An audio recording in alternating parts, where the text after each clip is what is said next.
Hello students, कल मैंने आपको समझाया था नेशनल इनकम के बारे में। National income equal to domestic income plus NFIA।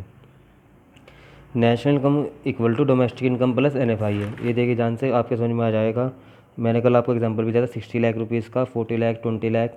20 lakh हमारी अमेरिकन की इनकम थी। अमेरिका से जो बाहर से हमारे यहाँ हमारे देश में आके पैसा कमा रहे थे, वो 20 लाख थी। जो हमने पैसा कमाया था वो 40 लाख था। और हमने जो बाहर पैसे जाके पैसा कमाया वो 10 लाख था। तो 40 लाख प्लस 20 लाख 60 लाख प्लस 10 लाख, मैंने 70 लाख मना करी थी क्योंकि 20 लाख उसमें ऑलरेडी इंक्लूड थी। तो 50 लाख फाइनली मेरी नेशनल इनकम बनी थी। और जो है ये फॉर्मूला मैंने आपको समझाया था कि domestic income plus factor income from abroad minus factor income to abroad. बाहर से आने वाला पैसा ऐड करते हैं, बाहर जाने वाला पैसा लेस करते हैं। तो फॉर्मूला बन गया था आपका ये कि national income equal to domestic income plus NFIA। NFIA मतलब net factor income from abroad.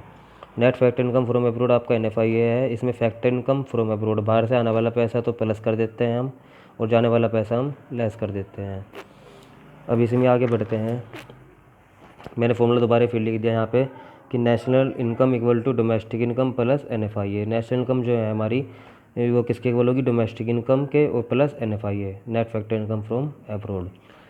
Net factor income from abroad को अगर हम डीपली पढ़ें तो क्या कहेंगे? फैक्टर इनकम फ्रॉम अब्रोड, यानी कि आने वाला पैसा।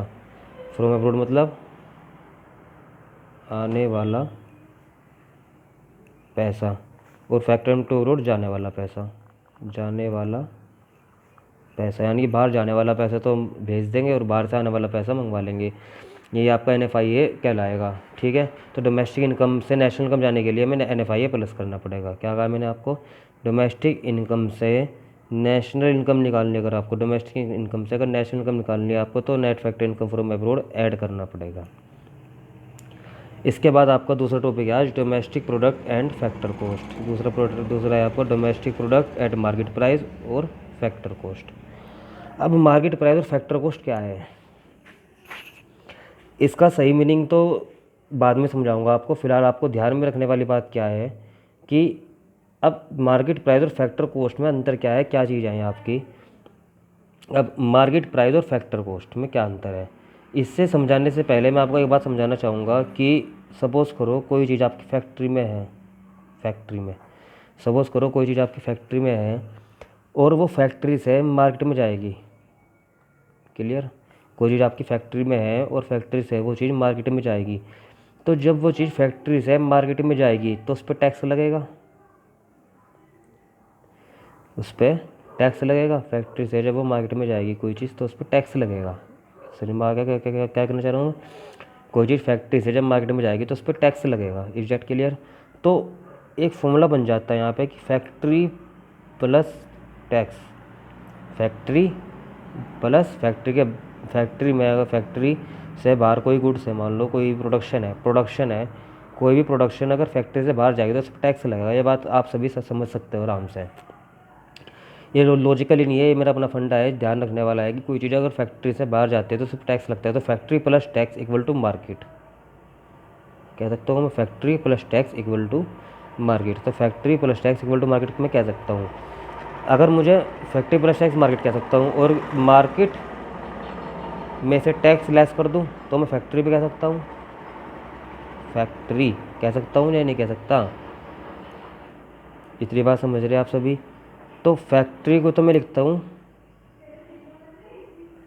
फैक्टर कॉस्ट, और टैक्स को मैं टैक्स ही लिख रहा फिलहाल, और मार्केट को मैं लिख रहा मार्केट प्राइस। क्या लिख रहा मैं? Market price. इतनी बात समझ रहे आप सभी? Market price. अब ध्यान से और समझिए, मैंने अभी लिखा क्या?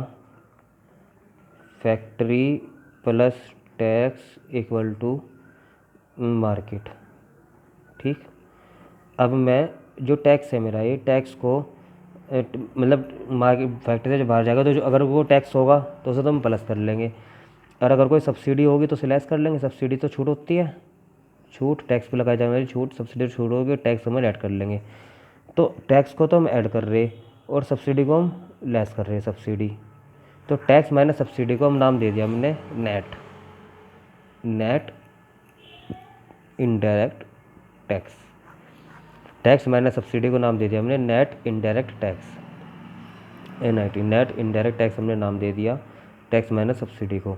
तो मैं अब यहाँ पे ये वाला फॉर्मूला लिख सकता हूँ क्या, थोड़ा मॉडिफाई हो गया, factory plus NIT equal to market.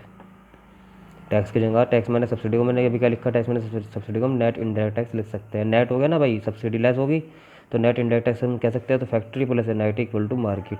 इसे और ज़्यादा मॉडिफाई कर सकता हूँ मैं, क्या लिख सकता हूँ मैं, factor cost plus NIT equal to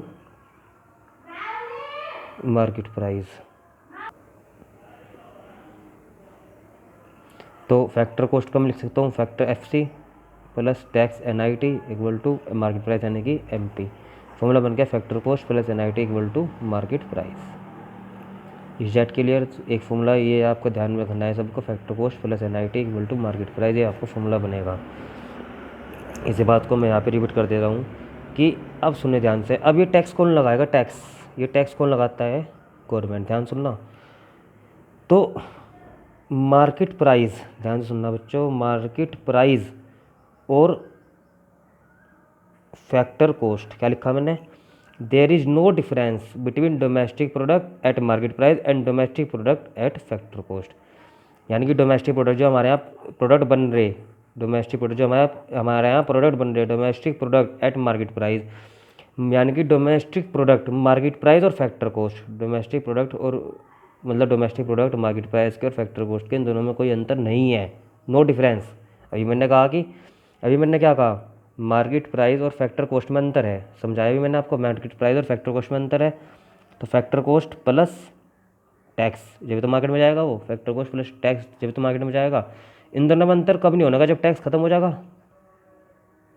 इन दोनों में अंतर कब खत्म होगा, जब टैक्स खत्म हो जाएगा। और टैक्स खत्म होने का मतलब क्या है, गवर्नमेंट खत्म होना। टैक्स खत्म होने का मतलब क्या है, गवर्नमेंट का खत्म होना। तो दोबारा से मैं आपको समझाना चाह रहा हूँ, देखिए ध्यान से, यहाँ पे मैंने अभी लिखा domestic product at market price, नीचे लिखा जाता है, ध्यान सुनना बच्चों, domestic product at factor cost, ये दोनों आपस में इक्वल है। फिलहाल हम ये बात करेंगे, यानी कि market price equal two factor cost. मैं इन दोनों में कोई अंतर नहीं बता रहा। अभी मैंने आपको समझाया कि भाई मार्केट प्राइस और फैक्टर कॉस्ट में अंतर है। जब इसमें टैक्स ऐड कर दोगे, फैक्ट्री में जब टैक्स ऐड कर दो, टैक्स फैक्ट्री में जब टैक्स ऐड कर दोगे जब तो मार्केट में जाएगा, अभी समझाया मैंने आपको। अब हम कह रहे हैं कि इसमें कोई इंटर नहीं है, नो डिफरेंस। अब इसमें अंतर कब नहीं है, ध्यान से सुनना बच्चों, अंतर कब नहीं होगा, अगर गवर्नमेंट सेक्टर ख़त्म कर दो, अगर गवर्नमेंट सेक्टर ख़त्म कर दो तो MPFC के इक्वल हो जाएगा, क्योंकि टैक्स कौन लगावे, सरकार। टैक्स कौन लगाती है, सरकार। तो मैंने क्या समझाया भाई आपको कि भाई इन दोनों में MP इक्वल टू FC हो सकता है कि अगर जब गवर्नमेंट को ख़त्म कर दोगे आप, MP इक्वल टू FC हो जाएगा जब गवर्नमेंट को ख़त्म कर दोगे आप।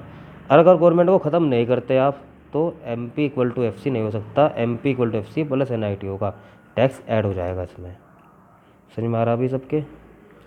अब गवर्नमेंट अगर ख़त्म कर दी, तो केवल दो ही सेक्टर बचेंगे, कौन कौन से, प्रोड्यूसर और कंज्यूमर, ठीक। अगर गवर्नमेंट इंक्लूड है तो फिर तीन सेक्टर हो जाएंगे, कौन कौन से, प्रोड्यूसर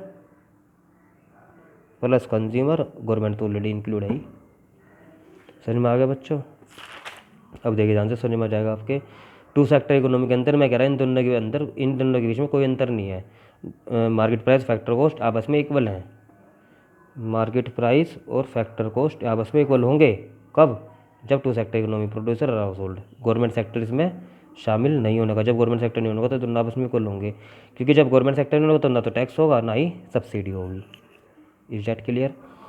अगर गवर्नमेंट सेक्टर आ गया तो टैक्स भी होगा और सब्सिडी भी होगी, टैक्स और सब्सिडी स्टार्ट हो जाएगी। गवर्नमेंट सेक्टर आ गया तो टैक्स और सब्सिडी स्टार्ट हो जाएगी। और गवर्नमेंट सेक्टर आते ही तो टू सेक्टर इकोनॉमी से कौन सी इकोनॉमी बन जाएगी, थ्री सेक्टर।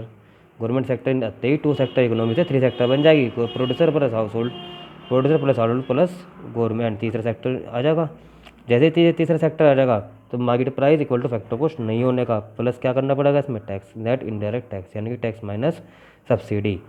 अच्छा, फिर एक बात ध्यान से सुनना बच्चों कि अगर टैक्स लगेगा तो मार्केट प्राइस क्या होंगे, बढ़ेंगे, और सब्सिडी अगर आएगी तो मार्केट प्राइस घटेंगे। टैक्स आएगा तो मार्केट प्राइस बढ़ेंगे और सब्सिडी आएगी तो मार्केट प्राइस घटेंगे।